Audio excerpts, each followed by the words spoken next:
Hello everyone, welcome back to my channel legal education hub with Mahira. So कैसे हैं आप सब? आई होप आप सब बहुत अच्छे होंगे और आप सबकी पढ़ाई भी बहुत अच्छी चल रही होगी।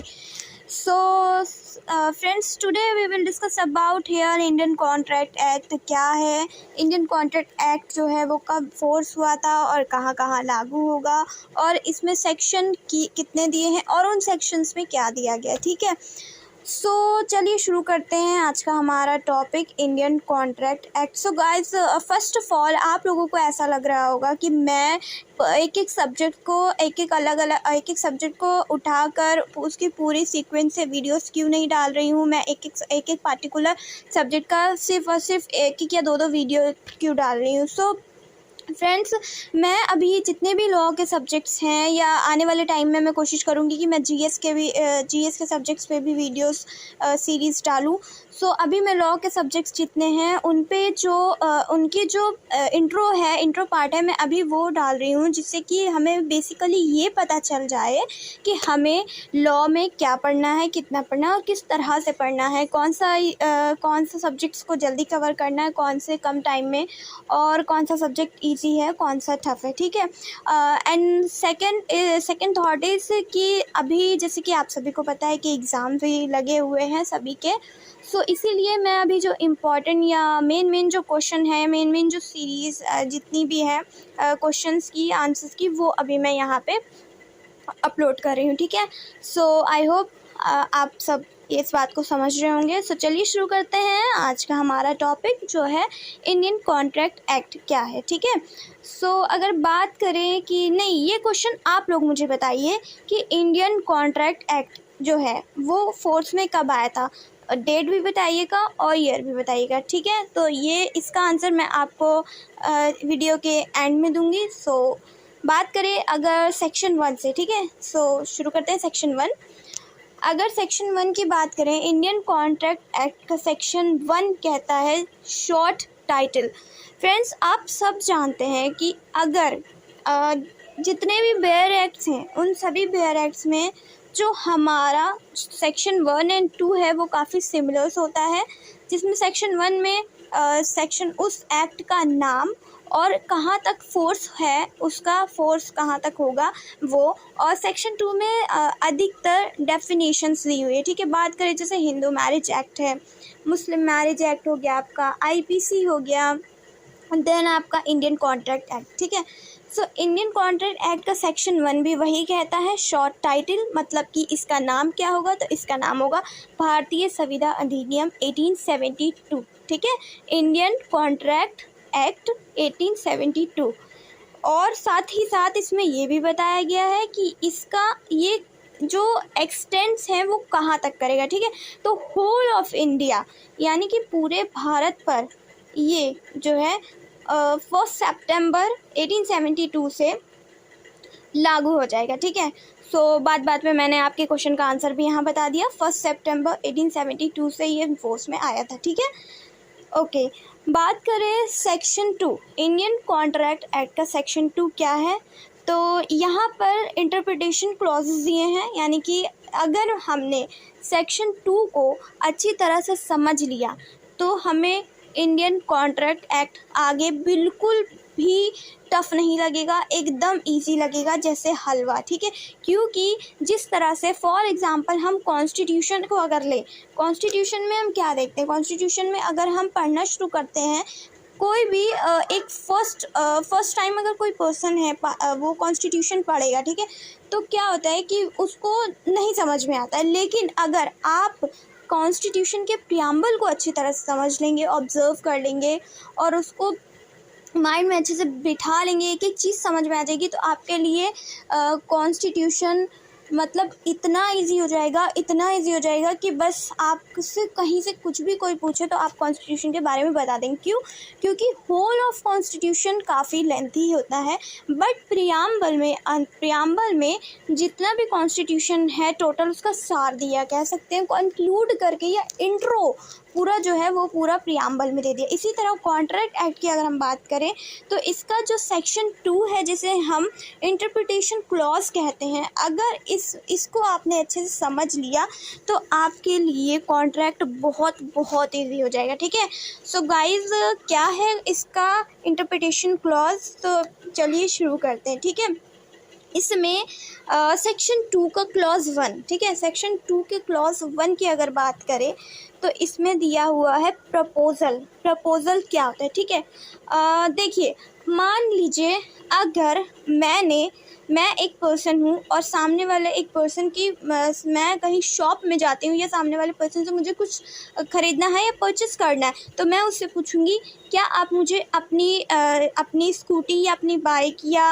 मैं शॉप पे जाती हूँ, मैं उनसे पूछती हूँ क्या आप मुझे ये चिप्स का पैकेट है ये मुझे देंगे, तो ये मेरा प्रपोज़ल हुआ। ठीक है, अब सामने वाला जो बंदा है उसके ऊपर ये डिपेंड करता है कि वो उसे चाहे तो एक्सेप्ट करे, वो चाहे तो उसे एक्सेप्ट ना करे। ठीक है, अगर वो एक्सेप्ट कर ले वहाँ पे वो बन जाता है प्रॉमिस। ठीक है, आई होप आपको समझ में आया होगा। अगर बात के according to Indian contract act में इसके क्या डेफिनेशन दिए तो सुनिए।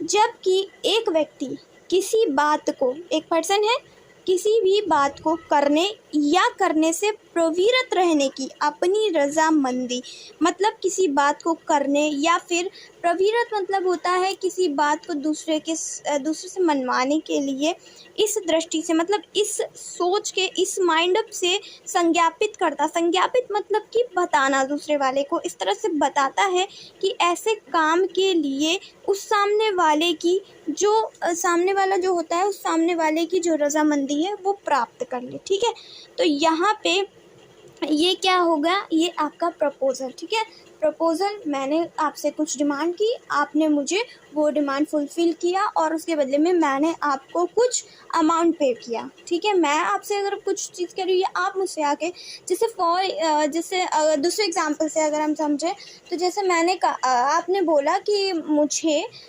एक ड्रेस पसंद आई है, वो मुझे ख़रीदनी है। आप शॉप पे जाते हैं, वहाँ पे जाके आप जो वहाँ से, ऐसा तो है नहीं आप उठा के भाग आएंगे, ऐसा तो कुछ नहीं, वहाँ जाएंगे आप, जो वहाँ का शॉपकीपर होता है, जो वहाँ पर जिनकी शॉप होती है, आप वहाँ जाते हैं, आप उनसे कहते हैं कि भैया मुझे ये ड्रेस अच्छी लगी, इसके प्राइस कितने, वो आपको प्रपोज़ल देते हैं कि इतने का प्राइस है, आप लेंगे।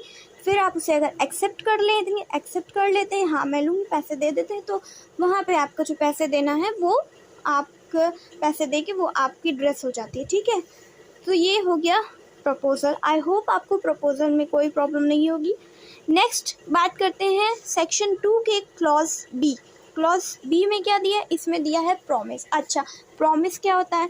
साधारण अगर भाषा में बात करें तो मैंने अपनी फ्रेंड से वादा किया कि ठीक है कल तुम कॉलेज आओगी, उसने कहा मैं आऊँगी, मैंने कहा ठीक है मैं आऊँगी, मैं तुमसे वादा करती हूँ मैं आऊँगी। ठीक है, ये हो गया। लेकिन अगर बात करें according to Indian contract act, according to Indian contract act में प्रॉमिस का मतलब होता है जब वो व्यक्ति जिससे हम प्रपोज़ल दे रहे हैं, प्रस्तावना कर रहे हैं, वो अपनी अनुमति दे देता है कि ठीक है मैं उस चीज़ को ख़रीदने के लिए तैयार हूँ, स्वीकृति ले लेता है, तो वहाँ पे वो जो है वो वहाँ पे वचन यानी कि प्रॉमिस बन जाता है, उसे हम कहते हैं प्रॉमिस। ठीक है, तो ये फर्स्ट है clause 2। Okay, now is this clear? So अब बात करते हैं क्लॉज सी की। सेक्शन 2 का क्लॉज सी में क्या कहा? सेक्शन 2 का क्लॉज सी कहता है प्रोमाइज़र एंड प्रोमाइजी। ठीक है, अब ये प्रोमाइज़र और प्रोमाइजी क्या होता है, जिसे हिंदी में वचनदाता और वचन ग्रहीता कहते हैं।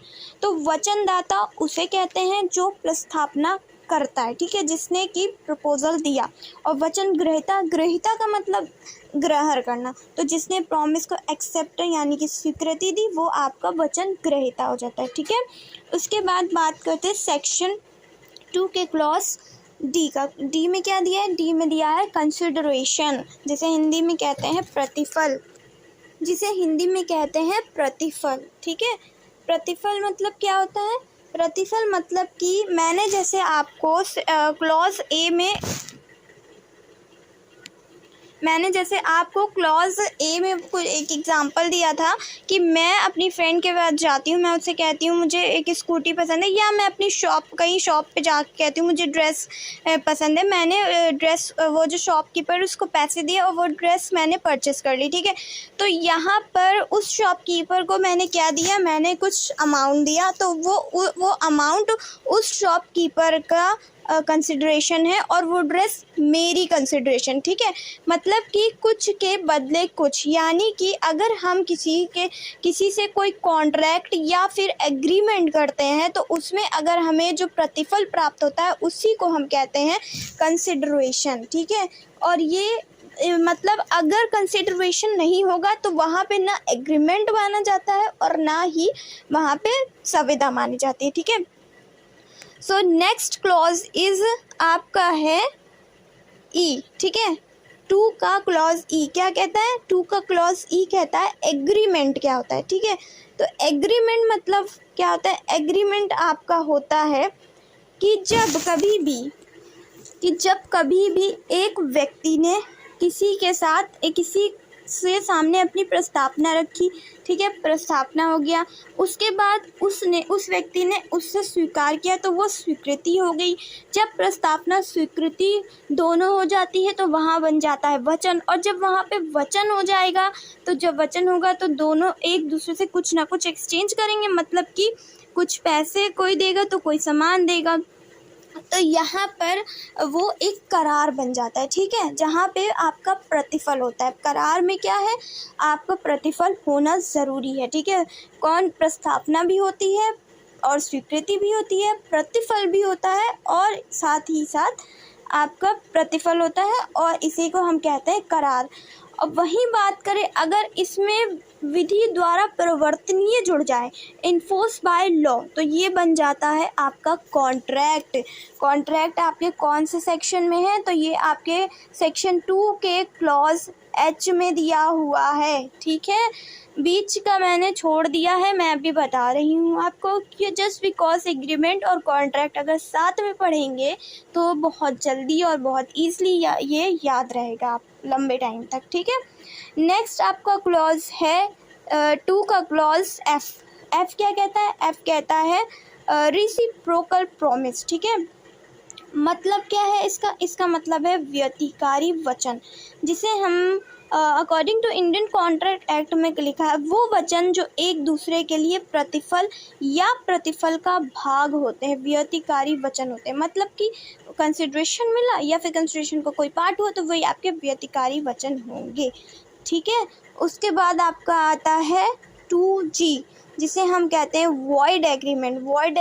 वॉइड मतलब क्या होता है, शून्य होता है, ठीक है। शून्य मतलब कि प्रारंभता ही शून्य, वो करार जो विदित प्रवर्तनीय ही नहीं होते हैं और प्रारंभ से ही शून्य कहे जाते हैं, तो वही होते हैं आपके वॉइड एग्रीमेंट यानी करार, ठीक है। उसके बाद आपका 2H मैंने बता दिया, जिसे आप कॉन्ट्रैक्ट कहते हैं, यानी an agreement enforceable by law is a contract. मतलब वो करार जो विधि द्वारा प्रवर्तनीय होते हैं उसे हम संविदा कहते हैं, ठीक है। मतलब जिसमें एक लीगल ऑब्लिगेशन लग जाता है, ठीक है, लीगैलिटी आ जाती है। जहाँ पे लीगैलिटी नहीं होगी, लीगल ऑब्लिगेशन नहीं होगा, वो करार होंगे, ठीक है।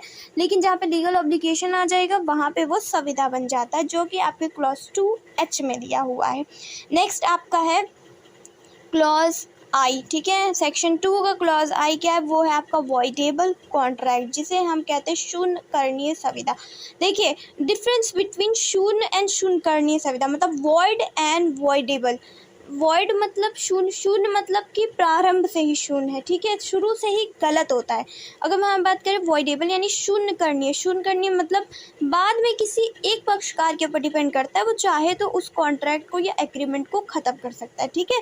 So according to Indian contract act क्या कहा है कि वो करार जो उसके पक्षकारों में से एक या अधिक के विकल्प पर, यानी कि जो पक्षकार हैं उनके ऊपर डिपेंड करता है कि वो चाहे तो विधि द्वारा प्रवर्तनीय हो, मगर अन्य पक्षकार चाहे तो उसको ख़त्म कर दे, चाहे तो उसको लागू रखे। यही आपका शून्य करणीय संविदा, ठीक है।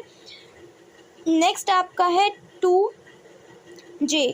2J क्या कहता है, मतलब वॉइड कॉन्ट्रैक्ट। वॉइड मैंने आपको बताया, वॉइड वॉइडेबल, वॉइड मतलब प्रारंभतः शून्य, और शून्य कहते हैं शून्य करनी, वॉइडेबल जिससे कि बाद में कर सकते हैं। तो इसमें कहा है कि जो वॉइड कॉन्ट्रैक्ट, जो संविदा विधि द्वारा परिवर्तनीय नहीं है, ये नहीं रह जाती है, तो वो शून्य हो जाती है। क्यों? क्योंकि संविदा की बात कर रहा है। संविदा में क्या कहा गया, संविदा में ये कहा गया है कि इन्फोर्सिएबल बाय लॉ होना चाहिए। तो जब वहाँ पे कॉन्ट्रैक्ट है और दूसरा चीज़ वहाँ पे इन्फोर्सिएबल बाय लॉ रह ही नहीं गया, तो वहाँ पे वो वॉइड कॉन्ट्रैक्ट हो जाता है। ठीक है, वो आपका वॉइड कॉन्ट्रैक्ट हो जाता है।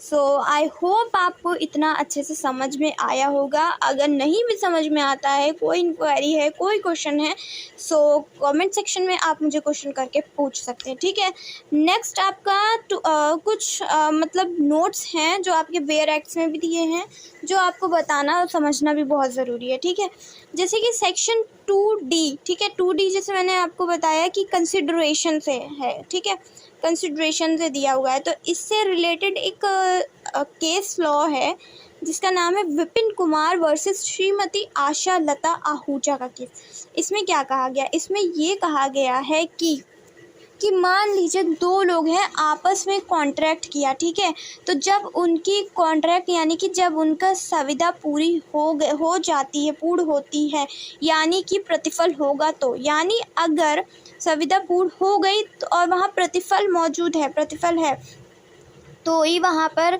उस कॉन्ट्रैक्ट को इन्फोर्स मतलब कि वो आगे चल सकता है। लेकिन अगर संविदा ही पूरी नहीं हुई है, संविदा पे जो पक्षकार हैं उन्होंने ही हस्ताक्षर नहीं किए हैं, तो वहाँ पे तो कंसिडरेशन भी नहीं मिलेगा। तो जब कंसिडरेशन ही नहीं है तो वहाँ पे संविदा भी नहीं मानी जाएगी, क्योंकि विदाउट कंसिडरेशन ना ही हम कॉन्ट्रैक्ट को इन्फोर्स करवा सकते हैं, ना ही हम एग्रीमेंट को आगे बढ़ा सकते हैं। ठीक है, तो ये इस केस लॉ में यही कहा गया कि अगर संविदा पूरी होना माना जाएगा तो वहाँ पे कंसिडरेशन का होना बहुत ज़रूरी है। कंसिडरेशन नहीं होता है तो संविदा पूरी नहीं मानी जाती है। ठीक है, उसके बाद नेक्स्ट आपका विधि मान्य शून्य और शून्य करणीय करार, मतलब कि वैलिड, वॉइड एंड वॉइडेबल क्या होता है। तो बात करें अगर सिर्फ वैलिड, तो वैलिड मतलब वैध करार वो जो विधि द्वारा प्रवर्तनीय होते हैं, तो वो वैलिड होंगे। इन्फोर्सिएबल बाय लॉ, तो वहाँ पे आपका कॉन्ट्रैक्ट वैलिड है। नेक्स्ट आपका वॉइड, मैंने आपको बताया कि अ void agreement is one which does not exist in the I of law, मतलब इनका विधि मतलब कह सकते हैं कि लॉ की दृष्टि में, विधि की नज़रों में इसका कोई अस्तित्व होता ही नहीं है, वॉइड होते, प्रारंभ से ही शून्य होते। ठीक है, उसके बाद वॉइडेबल, वॉइडेबल मतलब कि किसी एक, दो पक्षकार ने कॉन्ट्रैक्ट किया, एग्रीमेंट किया, तो इन दोनों में से किसी एक के ऊपर डिपेंड करता है। आप चाहे तो इसको ख़त्म करें और आप चाहे तो इसको आगे लागू रखें। ठीक है, सो ये था आपका सेक्शन 1 इंडियन कॉन्ट्रैक्ट एक्ट का और सेक्शन 2 इंडियन कॉन्ट्रैक्ट एक्ट का। सो आई होप आपको ये समझ में आया हो अच्छे से, और अगर इसमें कुछ नहीं समझ में आता है सो आपको आगे इन कॉन्ट्रैक्ट एक्ट को पढ़ने से पहले इसको बहुत अच्छे से समझ लेना, पढ़ना और जानना ज़रूरी है। इसके बाद आप अगर कॉन्ट्रैक्ट एक्ट पढ़ते हैं तो वो आपके लिए बहुत ही ज़्यादा ईजी हो जाएगा, समझने में आपको कोई दिक्कत नहीं होगी। ठीक है, क्योंकि अगर आपका बेस क्लियर होता है ना, तो आगे की चीज़ें हमें अपने आप ऑटोमेटिक समझ में आ जाती है। सो आई होप आप सबको ये समझ में आया होगा। ठीक है, सो अगर आपको मेरा ये वीडियो अच्छा लगा है तो please subscribe to my channel, like my video, share my video. Thank you so much.